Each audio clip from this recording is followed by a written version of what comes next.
Greetings, everybody.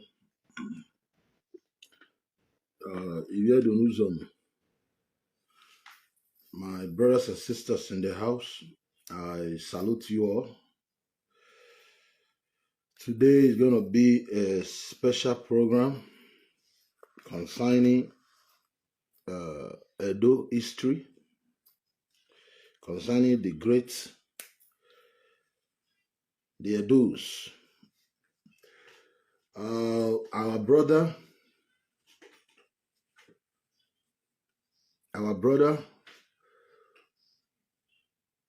Imasuen Izoduwa will be joining us any moment from now. I promise you it's going to be very interesting program today.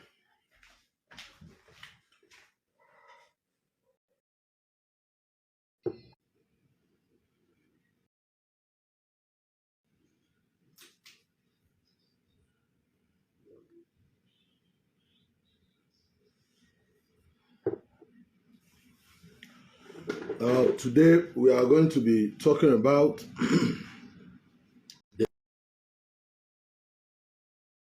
I'm having some little problem with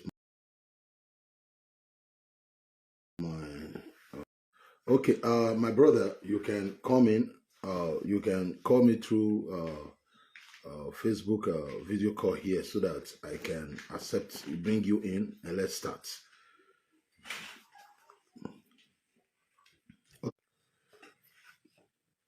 Yeah, my brother, you can call on video call so that I can bring you in so that we can start. I think the internet is trying to focus up, but you know the wounded civilian will not allow that. So my brother, you are here. You can call me through video call here so that I can bring you in. You will see the sign of the video call here so that you can come in. Just press it, and it's like you are sending a request to join me here, and I will accept you. Then we'll start. You see, this is our brother that is about to join us now, we are in his feed. He specializes in this when it comes to the story of the past, what happened in the past. This our brother, I call him the lion when it comes to Benin story or history. Call it history if you like. You don't know how to eat, and because I have sent you. No, I'm not saying it. I'm not saying it. This how. Let me show it to you. Let me show it to you. Let me show it to you here. Okay, let me see. Let me picture it here so that I can show you the way it will look like. Let's see.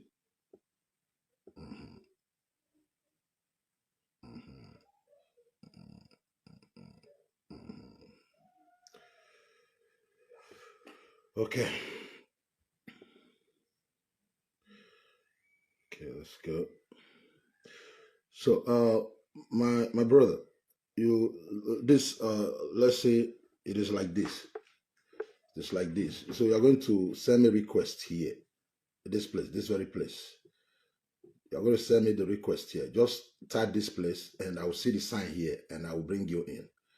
This very place. Just type that place, and I will accept it here, and you join us.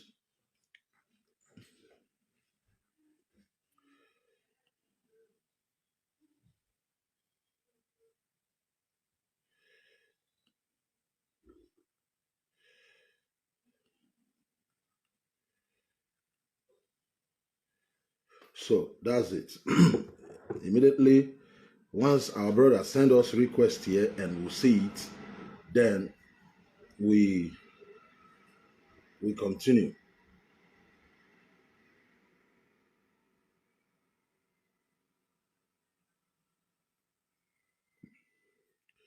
We are still expecting him. Or let me see if I can bring him myself. Okay, let me see.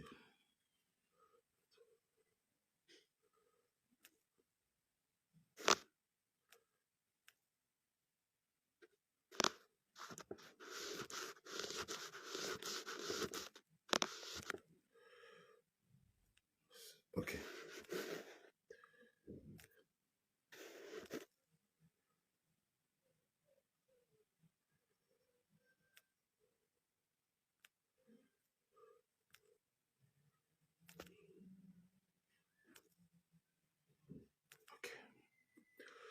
Okay, our brother is about to join us. That will start.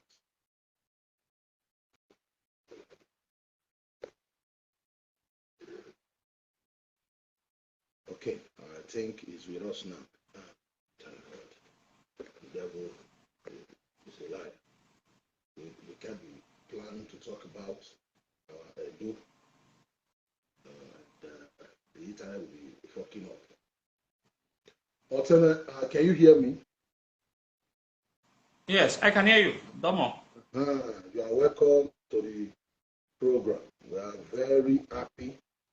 My brothers and sisters here, we have been expecting you. You know, once I inform them you are coming to the program, I can feel people were very happy because they know in this feed, when it comes to Edo history, the Benin, you are the lion. You don't add to it, you don't sugarcoat it, you say the way it is. And you always tell people if you don't like what you are doing, they should come and debate you. So I'm very happy you are here. Please, can you please introduce yourself so that we can start? Oh, okay. Thank you very much, sir. I'm very humbled to be on your platform. Very humble. Be able to show or discuss some aspects of our history with our people. Um, My name is Imasuen Izoduwa, and I'm an historian by passion. I do historian. Just a minute. My light is having problem. Okay, no problem. No problem. Yeah, no problem. So our brother said his light is having some, problem. He wants to go and, take care of it. Today, like I said, is going to be a very special day, it's a very special program. We are going to be talking about so many things today concerning the Benin's, especially those of the people that gang up against us. We don't really know the reason why. People just feel like ganging up against us. They tell their story, they link it to us, and still they said we are not good to them. We are bad, we are evil, we are this, we are that. You tell your story, you link it to us. And at the same time, you are saying we are bad. So those are the kind of questions I want to ask him today. I'm somebody that believe in, I believe we are all equal. That one is very clear. We are all equal. Edo man is not greater than Igbo man. Igbo man is not greater than Shekiri. Shekiri is not greater than Fulani. Fulani is not greater than Hausa. Hausa is not greater than Igbira man. That is what my own belief. I believe God created every tribe. I don't believe in migration and say Yoruba man will leave this place, travel to some distance in land, and begin to speak another language. I don't believe that. I believe God, Baba God himself, created all language, all these languages, all these tribes in Nigeria. He created us the way he wanted. No, you can't be a Edo man, leave Edo and go to Shekiri and begin and go and be speaking in Shekiri and be just, impossible. I believe, I'll ask my brother this question.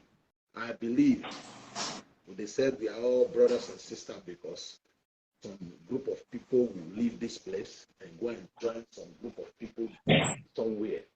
Or, like a lot of kings or prince and princess. Okay, my brother. My brother, you have to kind of high your voice so that we can hear you clearly. Okay. My brother, let us start. You understand me? Because the people here, they are really, happy seeing you here with us. And we really, I am very happy. I'm very happy, very, very happy that you are here with us today. So, my brother, the first question I would like to ask, the very first, we the Edus, we were once called Igodomigodo, right? Yes. We were once called, the land was, once called Idu land, right? Yes. Okay. Now, I don't know if I know you know, a lot of tribe now. I have seen some Asian people said, hey, the Idu is also their ancestor. Igbo claim, everybody's just claiming Idu, they are the Idu. Some people from Igbo land saying Idu was a woman. So I'm somebody that is trying to tell people, look, what is Idu? If you are the owner of Idu, take it and leave Edus alone. You can spoil our story. So I want you to just analyze that Idu, because some people like Igbo man claim you, or Igbo people claim Idu, for instance. How possible is that? Idu, how did you speak another language there? If we, the Edos, we said Idu is our from Idu to Igodomigodo to Edu, one language. You can't be from Idu and you are speaking Igbo. I don't know. So I want to ask you to just analyze it. Why they are claiming Idu, Robo claim Idu, the other one claim Idu. So, my brother, the floor is yours. All right, Aaron. Thank you very much, Mr. Wounded Civilian. Well, when you are big, you are big. Everybody in the entire world wants to claim your history because you have history. It's only the Edo people that genuinely have an history that is not laden with lies and propaganda and fallacy. Our history is unique, is real, it's something you can connect with. So that is why at every point of our history, all of our neighboring tribes have been trying to connect to our history because they don't have an history of theirs to connect to. So some, at the beginning of our history, during the very genesis of how we started as a people, that's when you had Paidu. So I heard that the Igbo people are claiming that they are also, Idu is one of their own songs and all of that. They were passing through Edo land and all of that. I'm quite very aware of that. Just like at one point in history, the Yorubas are also claiming that Oduduwa is also theirs. So we shouldn't be sad about that. We should either be very appreciative to God Almighty and our ancestors who has given us so much rich history that all our so-called majority neighbors who brags at all times that they have numbers, they have more states.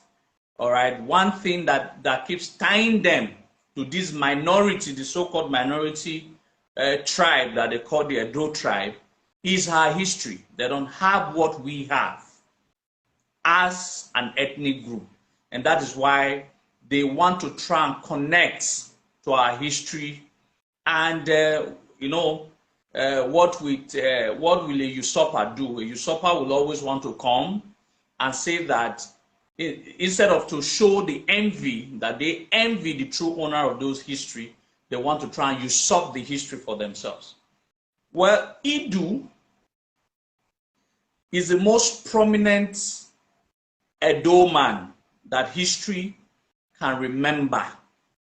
He was not the very first, because in folklores, in folktales, in songs and parables, we're able to interpret the history of so many years ago. We're not talking about the history of the Obas of Benin. We're not talking about the history of the Ogisos of Benin.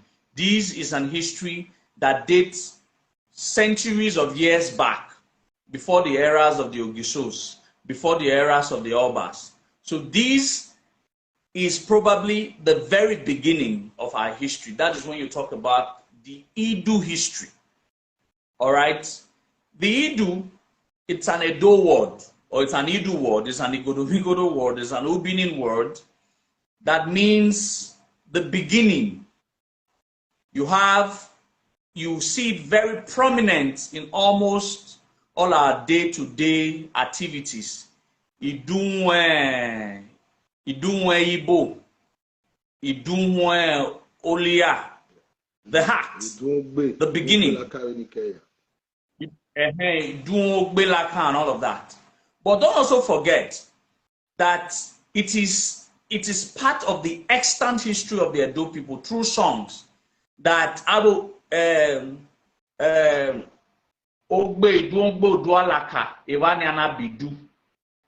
so that means the Benin people remembers that even the Idu himself, that we now call our progenitor, was also given birth by earliest Edo sons and daughters that some, because of the history is too old, we can no longer be able to remember. If someone has to start the history of a people, but that does not mean he was the first person that came out. So Idu became very prominent because of what he contributed to the Edo land, and that is why we now literally refer to him as our progenitor. But Edo has already been established hundreds of years even before the birth of Idu. But the history remembers that it is Ogbe, it is Alaka, where we now call Ogbe Alaka. There's a shrine. It is at that territory that Idu was born. Well, I've also gone through the fact that what Idu means the beginning, the heart of a something. So you had prominent words like Idu, Iduen, Iduen Yoto, Iduen Ubekun. You know, it's the heart, the beginning. Anywhere, economic zone,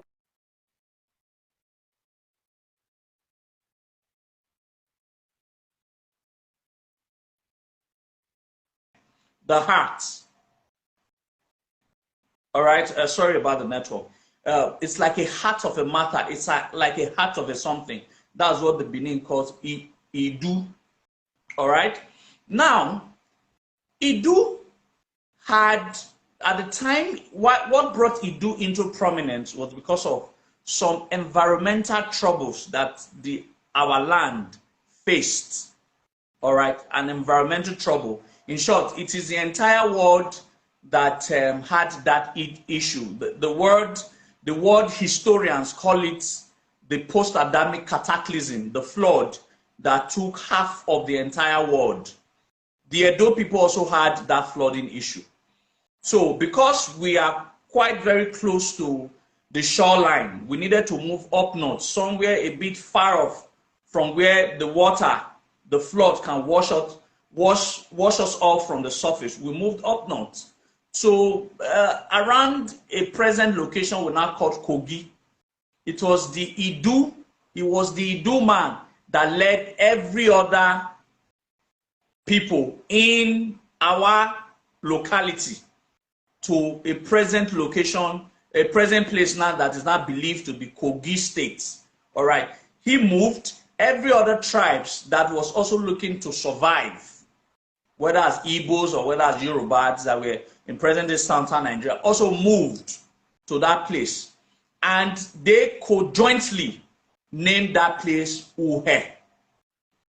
Uhe. All right? The Idu was the leader of the Edo group.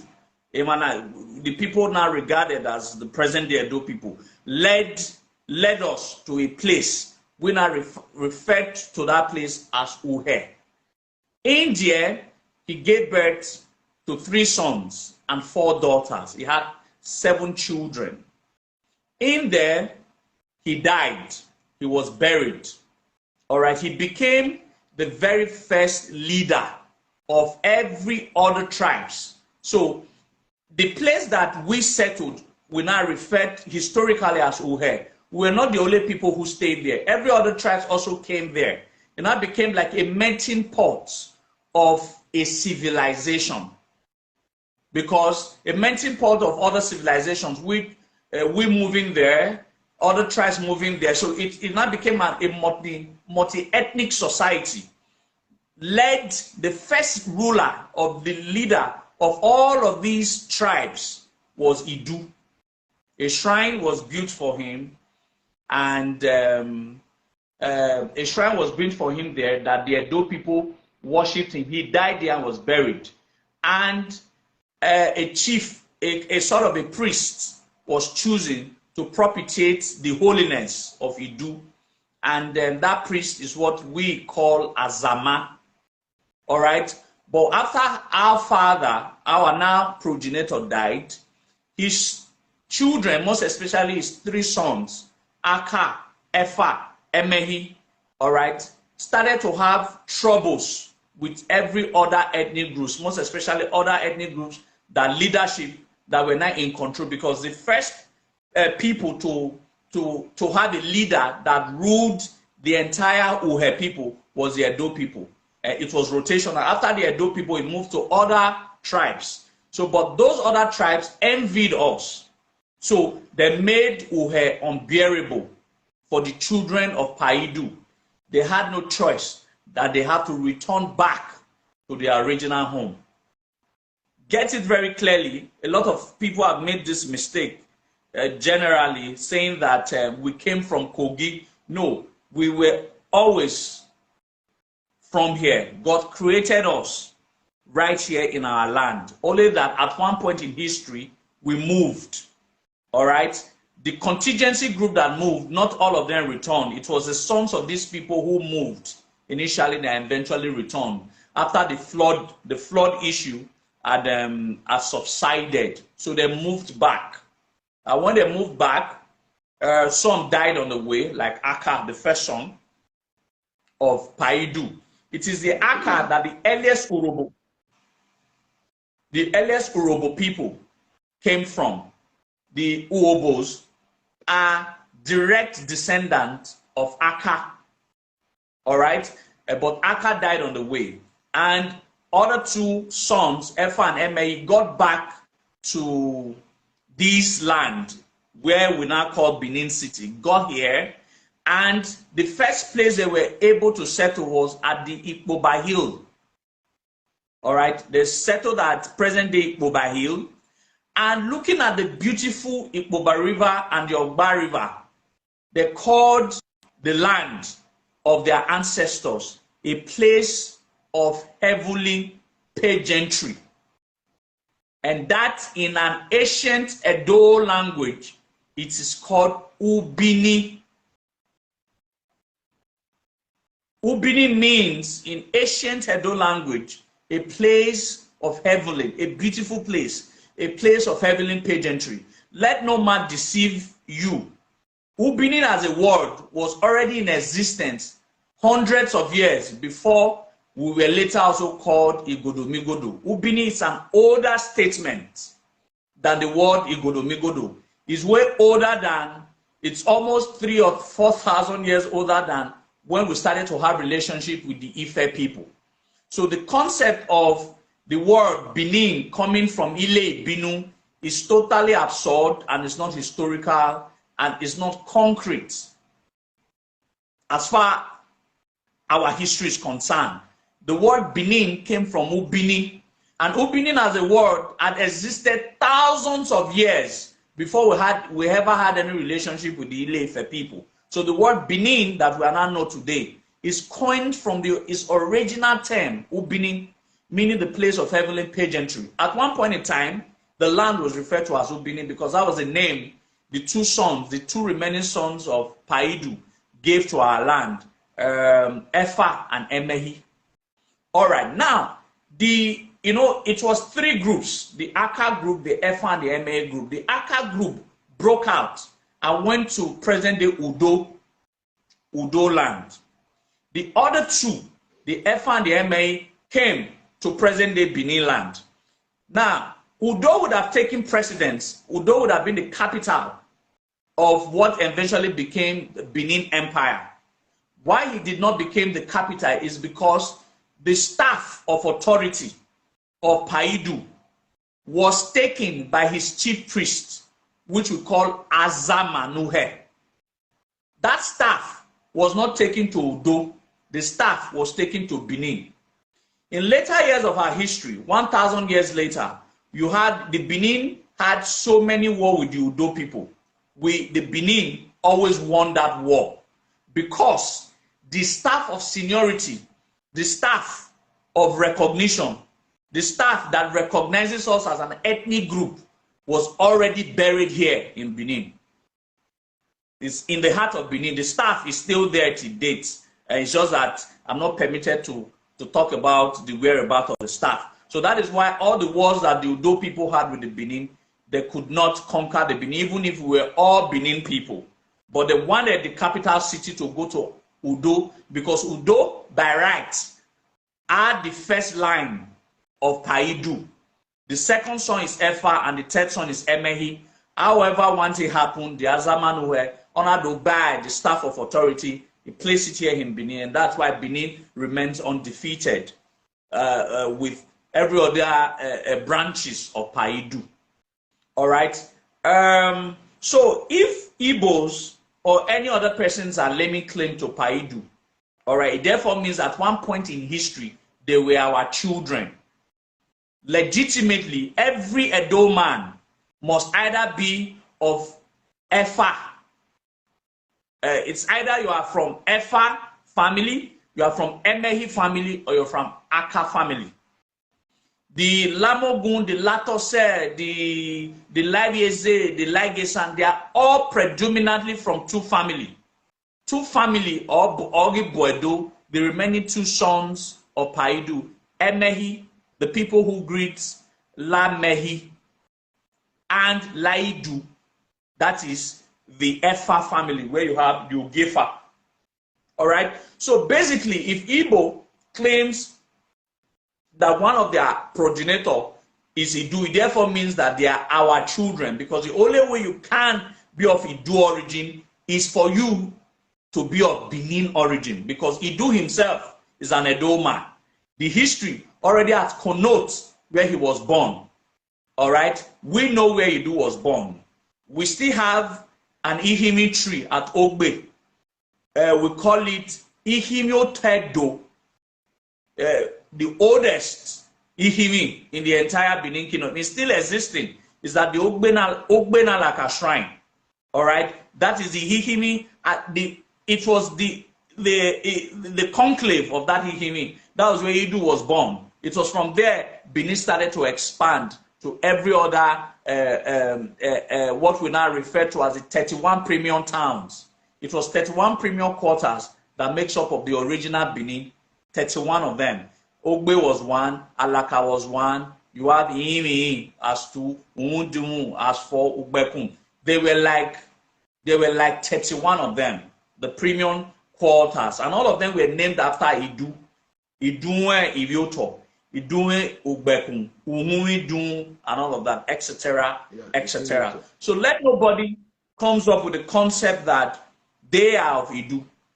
All right, Idu, it's a Benin man. He was born here in Benin. He was bred here, but he was not buried here. He was buried at a place the Benin is now called Uhe. I've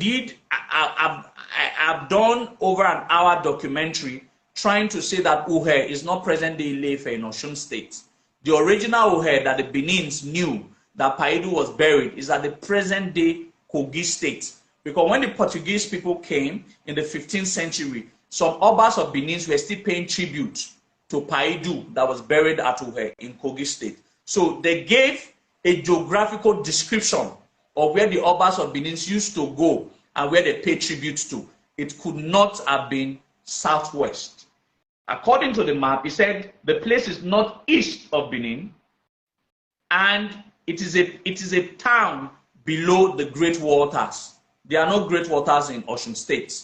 They were referring to River Niger, and that is like the confluence of River Niger, which is present-day Kogi State. So we know that the original Uhe, Nedowa Ayovegenende, is at the present-day Kogi State, and that's where Idu was buried. But though he was born in Benin, but he was buried there. And so, because he was buried there, the Benin people of the old, all throughout the era of the Ogisos, terminating at the era of Obaiwai the First, all Ogisos of Benin used to go to present-day Kogi State to pay pilgrimage, like Uhe was a pilgrimage home of the Edo people because of what Idu represents in the life of our Edo people as being the progenitor. So every year, the nobles and the king of Benin must go there to pay pilgrimage, who had become a pilgrimage home of the Edo people. But in order for it became, at one point in history, it became very uncomfortable for the Edo people to be traveling that distance. That is when they now invoked the spirit of Idu and brought it to Benin as a form of Eimidu. And that became a royal deity.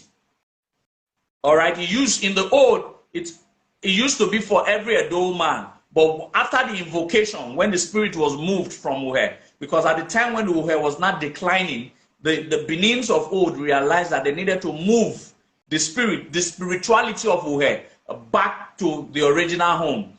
And they invoked it in the form of what we now call Eimidu. So that is why Eimidu now is now prominent amongst the Edo people. All of these people who are claiming that Idu, they don't even bear a Idu name.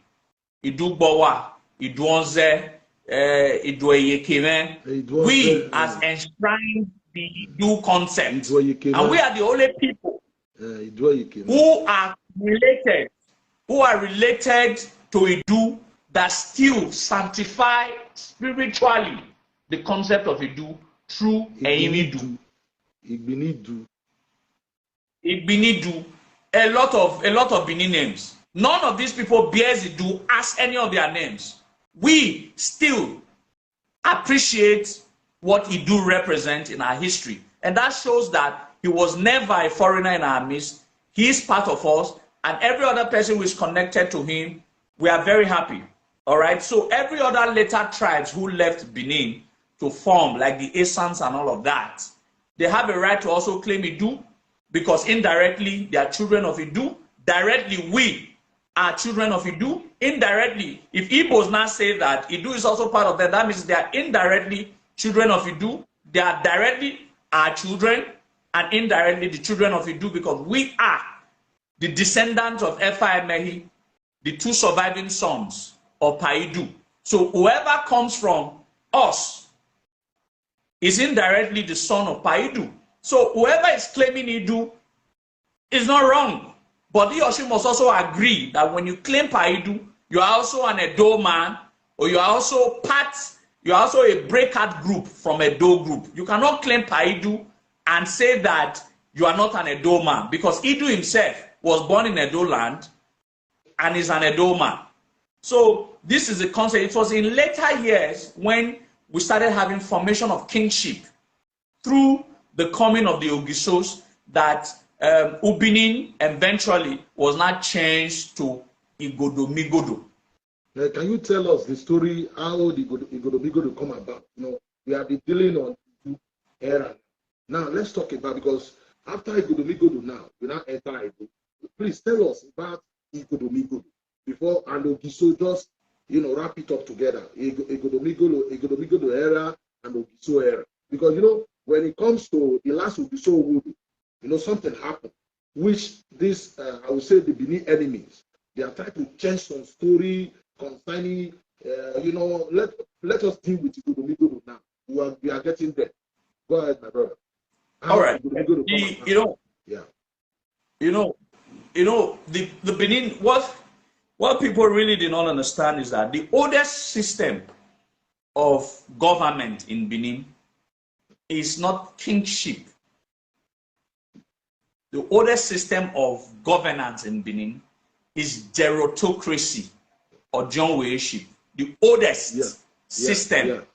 Since the creation of Edo, we have always, it's the Ejon, the oldest people that has always governed us. And that's why we are wise people. We have always went through the tutelage of the wisest, the oldest people in the land. We're not having a central government system. We're not having a king that presides over the land. It was never always like that. Like I said, originally there were 23 villages or quarters that makes up Benin. All right, each of these villages or quarters had an Ojonwe who presided over them. That is how it has always been from the very beginning of our history. Until a man established that Ojonwe kind of government. Because you are saying that people are thinking it was during the time of Ogiso. No, we have been Ojonwe kind of government. There have been Ojonwe. One cannot tell whether it was Paidu that established the Ojonwe system. The Ojonwe system might even be older than Paidu himself. The Ojonwe system has always been the system that God gave to us on how we can rule ourselves, the wisdom from God. It was our own wisdom, human wisdom, that mitigated into kingship. All right? There was a very intelligent man called Igodo, who hailed from Udo, but his mother came from Ugbekun in present-day Benin. All right, he came here. And from there, his father's name, I've also heard that some Igbo people are also saying that an Igodo is also an Igbo man. There is an extant Benin history that recognizes the father, Ododu Neri Godo. Ododu, except they should also tell us that Odudu is also an Igbo word. Ododu is a man who gave birth to Igodo. Ododuemen, the heart of a matter, Ododuemen. the heart of a matter. Odudu was the father. In Benin history, when you are counting, you say, Odudu Neri Godo. That is the father of Igodo, was called Odudu. All right, he was from Udo. But his own mother, he went to stay with his grandmother who hailed from Ugbekum. At the time he was at Ugbekum, he was staying with his grandmother at Iduivioto. All right, Iduivioto is an adjacent of Ugbekum. They are both touching themselves, they share boundary. Iduivioto and Ugbekum. If you understand present day Benin, the present day Iduivioto are Sapler Road area. All right, in between present day MM way to around PZ. Yeah, these two area. Those areas people call Ugbekum these days, you know. Then why Ugbekum is at the back? Why Ugbekum is at the back at Upper Sakomba? Okay. So that means Iduivioto and Ugbekum shares the same boundary. All right. Yeah. So when he was at Iduivioto, he went to build his house at Ugbekum.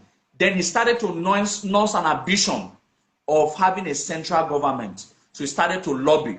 He started to convince all of this Ojongwe that instead of we to be having each quarter having an Ojongwe, why can't we come together as one, since we are one people? Why can't we come together and have one leader that will not be leading over everybody? All right.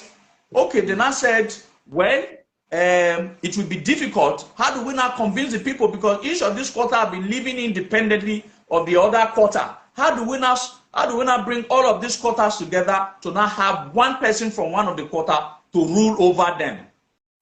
Well, it was a game of wisdom. So some of the elders who were also Ojongwe in their respective quarters now advised Igodo that the only way the entire land can accept him or anybody as a leader, a ruler over the entire land, we must package him as someone who came from heaven, who came from the sky, so that they can have a divine feel, they can have a divine attribute, so that the people will not, oh, God sent this man to us to come and deliver us. So they now gave him a divine attribute. All right, they now packaged him and gave him a divine attribute so that the Edo people can easily accept him as being someone who God sent himself. So they now called him Oge, not Kisore. It is a literal expression of the Edo people accept whoever that will become a central leader of them. It is not as if they came from the sky. We are not Yoruba people that their progenitor begins to fall from the sky. These were human beings, they are fathers. It was only in a way, in a bid to convince the Edo people that this man has a divine attribute so that they can accept him. So that's why they're not giving him that titular recognition as Ogisho, what we now call Ogisho. So he was able to play all of these politics and conviction. He was now projected by some elders. Then the Edo people now accepted him as a unifying leader of all of these respective villages that had separate leadership system, and they now gave him the title Ogisho. All right, because of his capacity. Don't also forget the reason at one point of history that our land was called Idu land was because of the role Idu also played during his era. Because of the role that Igodo also played during his whole era, they now also said that this land is the land of Igodo. Igodo Migodo. Named after their first unifying leader. We have had a series of leaders before, but they were not a central government. This was the first time the Benin people would be having, or the Edo people, or the Idu people will be having a central government and a central leader, and that was Igodo. All right, it was now called Igodo Migodo. All right, the land of Igodo. All right, because of what attributes Igodo had played all right, by bringing everybody together. Even while Ogiso Igodo, when he reigned, after he died, his grandson reigned, Ogisoye and all of that, the entire Benin people was still not, the entire villages that now makes up present-day Benin land was still not subservient to the rulership of the Ogisos until one of my favorites, my favorite of all the Ogisos, not one of my favorite, my favorite of all the Ogisos, called Ogiso Odoligie, who is the first warrior king of Benin, not Obaiwai the first. Ogiso Odoligie is the first warrior king of Benin, who now said that as far you are a Benin man or a woman, you must be subservient to the rulership of one true king. So that's when he started to take war to the extremities of present-day Benin land, the Benin Uronigbe War, the Benin Iguabode War, the Benin Udo War. These were three localities that were independent from the earliest 21 or so Ogisos before the era of Ogiso Odoligie. So he brought Uronigbe to the Nile. He brought Iguabode. Iguabode is now extinct. I'm from the area of Iguabode in present day. Iguabode is inside the Ekoreon. The leader of that Iguabode troop was Owege. He brought Owege to his knees. Then he brought Dudo, led by Akpani Gyako. He brought them to the knees. So he was not the one who now fully unites the entire Benin land as one. All right. At that time, it was still called Megodo. Please, you can call me now. Let our brother finish what he's saying. You can call me through video call and ask him questions. I can see calls are coming. There's no time for calling. He must finish. Let him say everything. Tell us the story, because he's the lion in this field. Me, I'm learning from him when it comes to this kind of, because what he's saying now, it is the same thing. I have my father saying things like this, because what he's saying is confirming it, because I go into politics. So what he's saying now, everybody waits. When he's done, then he can take questions. My brother, all right, so Odoligie eventually brought all of these Benin territories and unite them to an indefensible, now become an indivisible kingdom that is united by one king. All right, until after eras, until his great grandson Ogiso Wodo, who now had issues of trying, of the Kaladeran, we understand all of that story, except some persons I might have to go through it. Some story that is so common that most times I don't like just talking about. All right, that now led to the Oba era. All right, a lot of persons have been trying to say, why did the Benin people change the name Ogiso to Oba? All right, like I have said, if you those who have been following me since understand that we have changed name of the land by the prevailing circumstances. It's also how we've been changing the name of the kings. Like the earliest rulers of our land were Ojonwe. From Ojonwe it changed to Ogiso. From Ogiso it changed to Oba. All right, but it has been proven beyond reasonable doubt by all evidence from archival materials, from intelligent report, from the history, from our language, that the word Oba, it's genuinely an Edo word. It has no inclination. It has no inclination towards Yoruba. Yoruba might have a meaning for it, all right, but it's ours, all right. They could a tribe, like for example, there's a word in Igbo that is Okoro. The Benin also has an Okoro. We didn't steal it from the Igbo. I don't think the Igbo steal it from us. That's not my edict. It means prince in Benin. It means warrior in Igbo. All right. So God, there's what we call a geological coincidence. In as far that we are all created by one God, we begin to think alike. We begin to have words, semblances of word that, and don't also forget, at Uhe, thousands of years ago, like I have established at the beginning, these ethnic groups were together in one place. So words could have been missed, words could have been copied, words could have been co-owned, all right? Words could have been co-learned, all right? It is rather unfair, stupid, and childish for one of the tribe to not feel that every word that appears in Edo that also appears in their own, all right? They own it. And that's why one of the biggest problems I have with the Yoruba people, all right? Every word that appears in Edo that also appears in Yoruba, the Yorubas has made us to realize or feel that they own it. And yet, it is never recorded in any history books anywhere, written by the Europeans, written by the local historian, that the Yoruba ever defeated Benin people in any war.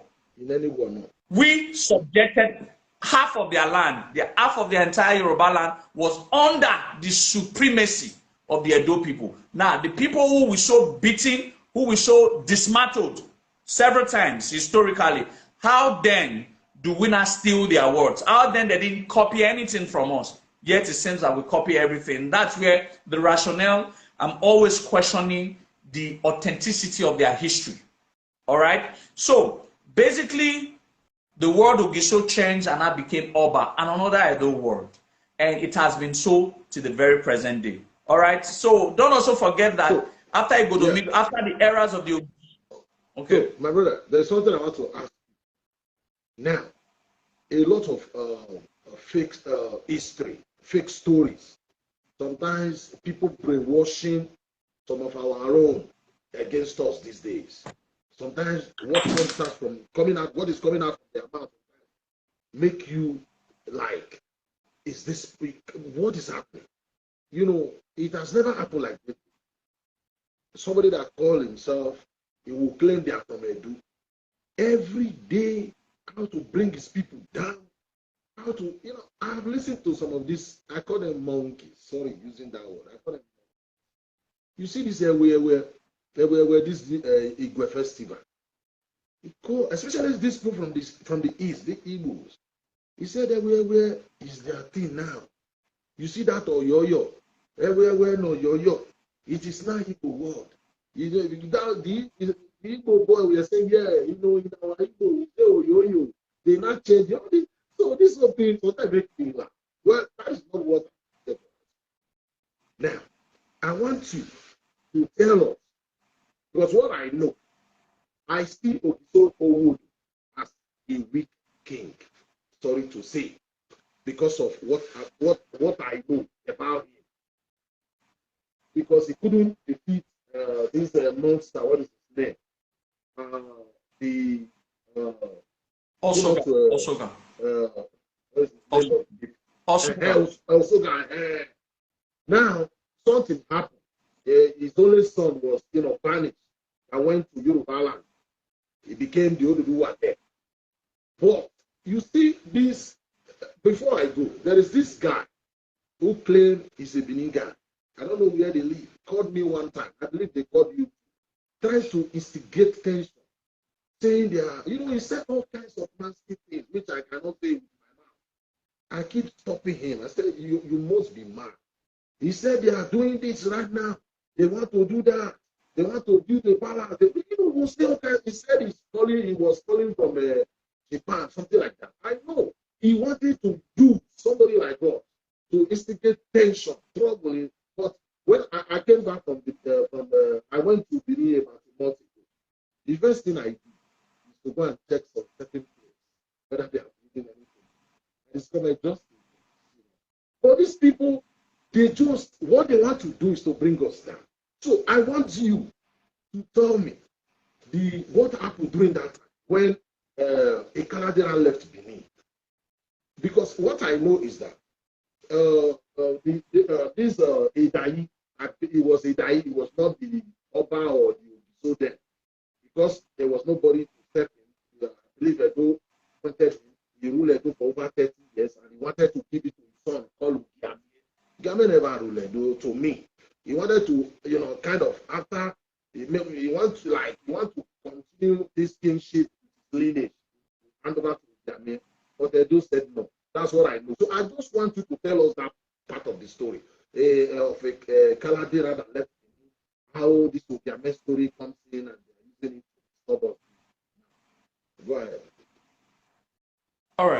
Thank you. Well, those are busybody rabble rousers. I know all of them. I know all of them. They have threatened my life. They have looked for me. I know all of them. They are empty because we've been asking them quite a lot of questions that they are unable to answer. The story of Ikaladeran is a very straightforward story.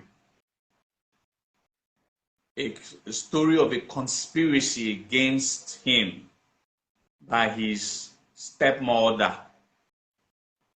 All right, stepmother, which history now called Esawo. But Esawo is not a name of a person. Esawo is a name within the palace territory given to any troublesome, wicked queen in the harem.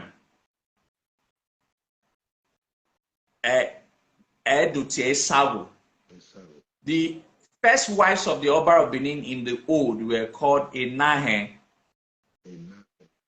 In the old, they were called Enahe. They were not called Esago. Esago is not a word for any queen, any wife of the Oba of Benin that is wicked, that is stubborn, or generally what is not good is ascribed to that queen. They will refer to her within the harem as Esago. She was indeed very wicked. All right. She didn't give birth to a son, and she was the first wife of Ogiso Wodo. So she had to orchestrate a plan to ensure that when they went to see the seer had instructed that before Ogiso Wodo can ever give birth, all right, the wicked woman has to be killed. All right. She out of what I would call divine providence, she was part of the emissaries that followed some of the chiefs to go and inquire what was the problem, while Ogiso Wodo was not giving birth to other sons outside the Kaladeran.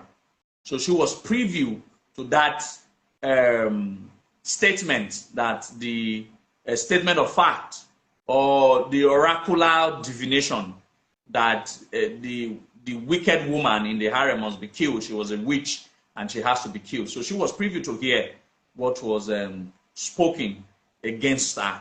So on their way back to Benin, she had to bribe the chiefs to turn the verdict, to turn the right oracular divination around by saying that until the only son of Ogiso Wodo killed, he will never be able to give birth to other sons. Like you've rightly said, Ogiso Wodo was a very weak Oba to have allowed his only son, the heir apparent, to be sacrificed.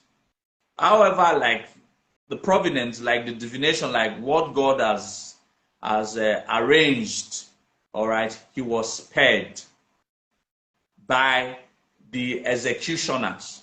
The people who were supposed to kill him, they spared him. The place they spared him is still in existence today. I go to that community almost every day. It's called Urohoho.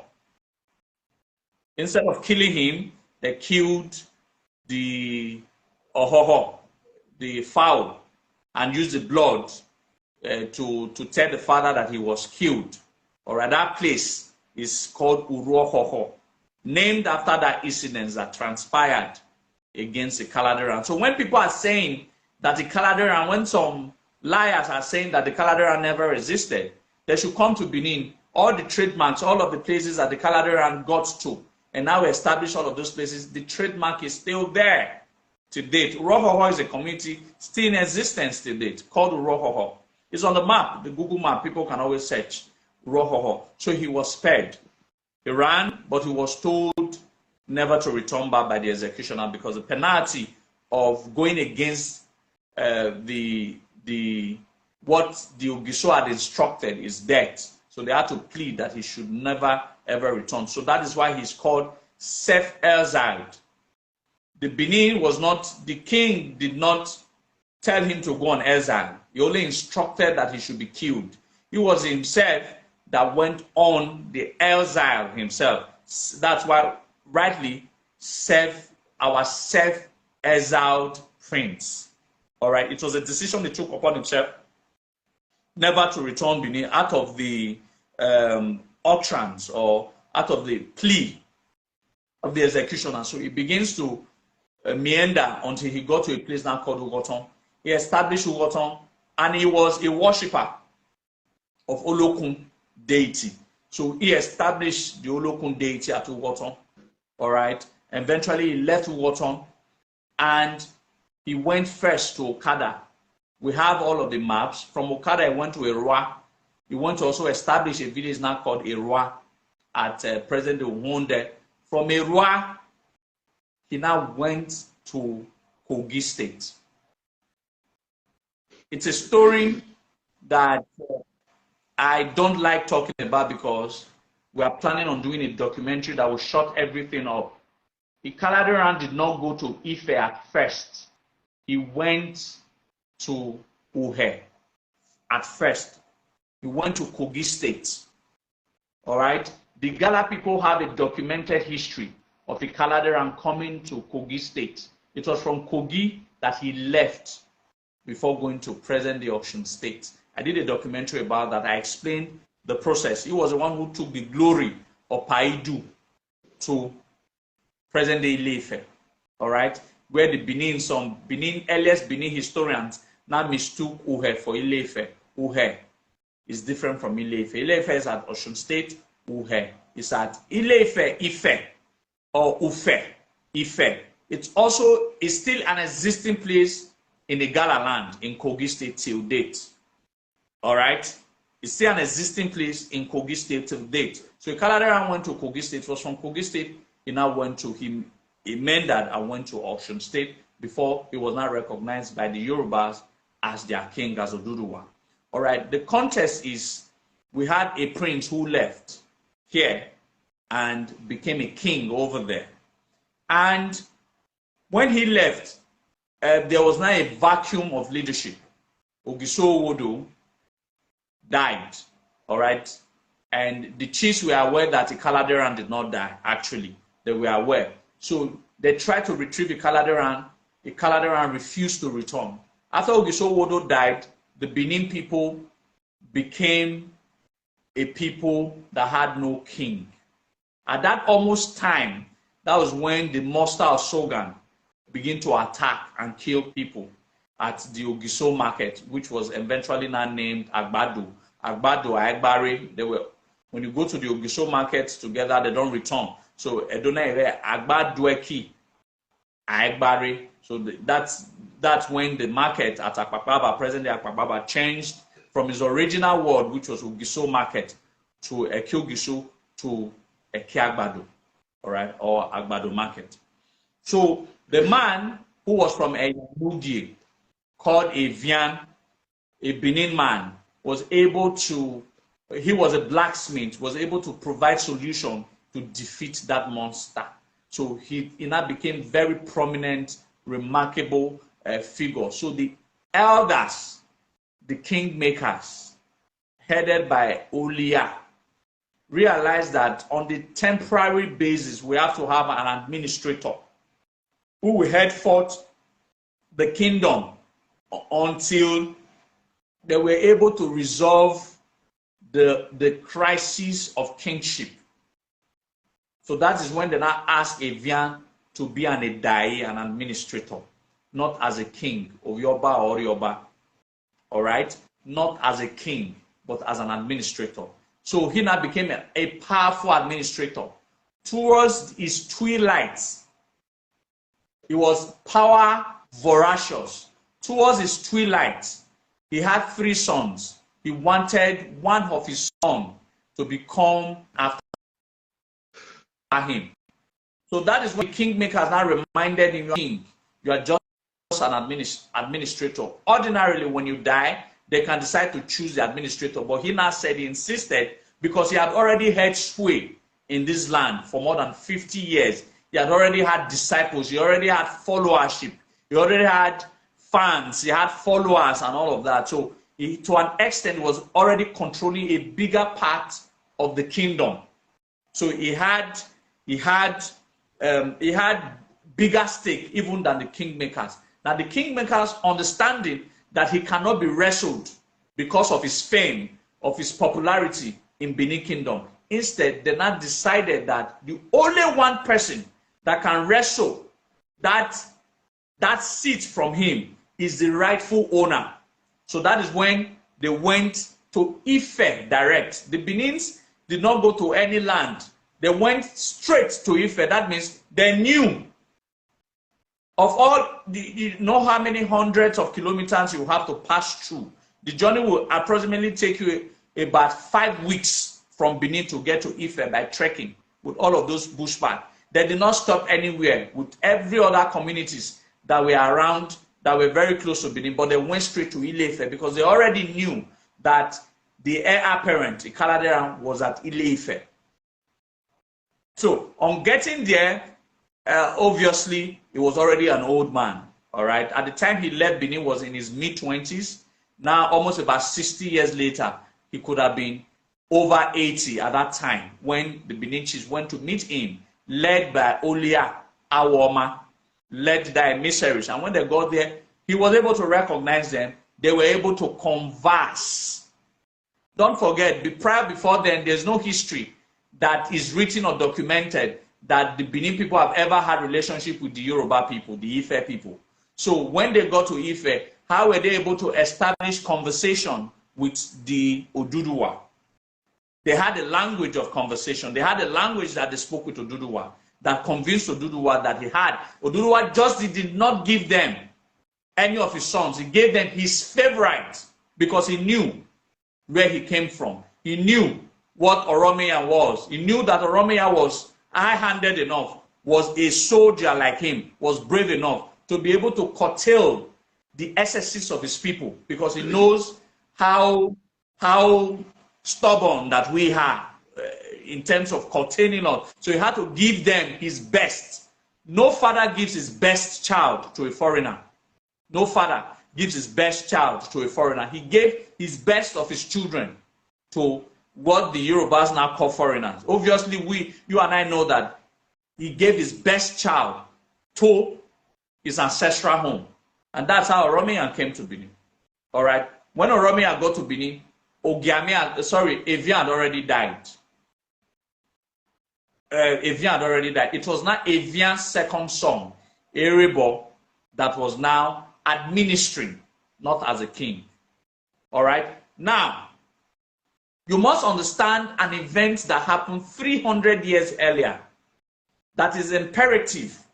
That event that happened 300 years earlier is the only reason why I can never believe the lies of the Ogiamian people.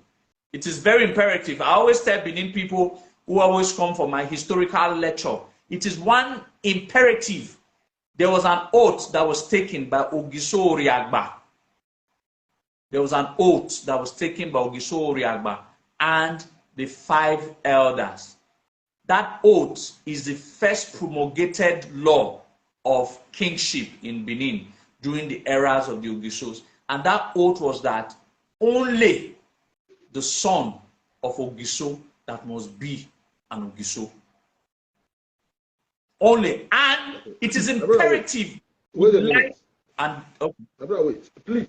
You that is calling me on phone, you have been calling. You can't call on phone. The phone you are calling now is what I'm using. The number is to call through WhatsApp or call us through video call. We can bring you in. If you don't want to call through video call, you can still send us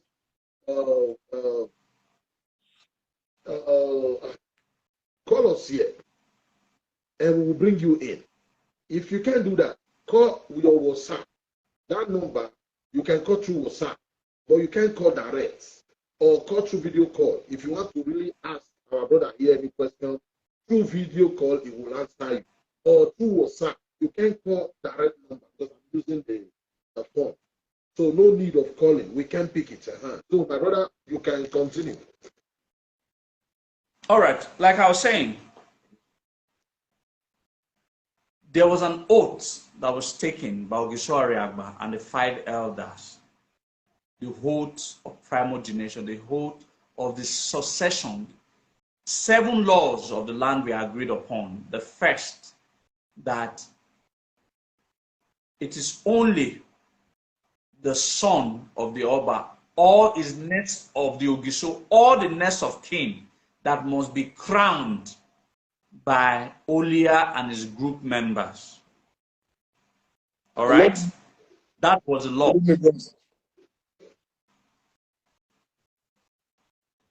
Continue. My brother, continue. I can hear you. Yeah, okay. Let it continue. Okay. You have to finish what you're saying. That was the law. That was the law that was ensured that on no account should these 5 elders ever allow someone who is not of the blue blood to ever sit on the ancient thrones of the Ogisos. So imperatively, the 5 elders had just one responsibility: to ensure that only a true royalty can sit on that throne. And that is why, and without the Olia, no Ogiso is crowned in Benin. And without the Olia, no Oba is also crowned in Benin till date. So when Evian, the imposter, when he knew of the strength of Olia, he went to create his own Olia, because he knew that the original Olia will never ascend. He will never agree for any of his children to be crowned. He made his first son an Olia and made his second son to take leadership from him. That is one fact that the Benin people will know. Why did the Ogiame people create their own Olia? If they had a legitimate claimacy to the throne, like they have always been saying, why did they create their own Olia? Why didn't they wait for the Olia who had been existing for more than 1,000 years? After Olia did not also come from Yoruba land. Olia has always been part since the time of the Ogisos in Benin. Why didn't they convince the Olia to crown them? Instead, they created their Olia. And point number 2, that people don't tend to give, they are not always very open to get, is the greetings establishes your lineage. These same Ogiame people who claims absolute rights to the throne, they don't greet the greetings of the Ogisos. They greet Laire. And Laire is the greeting of one of the 5 elders. In short, the 5th amongst the 5, which is Eho Lonire. They greet Laire. And that is the same greeting that the Ogiame greet. That shows clearly that the Ogiame people came from the Eho Lonire's family. And they have no blue blood flowing through their vein. And that is why the elders of the land, at what point in history, never accepted their claimacy to the throne. Well, I think I don't like talking I'll pause here for now. Thank you. Okay, thank you very much, my brother. You are trying, you are really trying, you know. My brother that just come in, you want to ask this, my brother, any question, you are very free. Introduce yourself and ask your question. Okay. Good evening, everybody, the viewers. I present Mr. Wounded Civilian and Mr. Izoduwa Imasuen. Thank you very much for this brief lecture. You've lectured us. My brother, raise your voice a little bit. Raise your voice a little bit. Go ahead. Okay.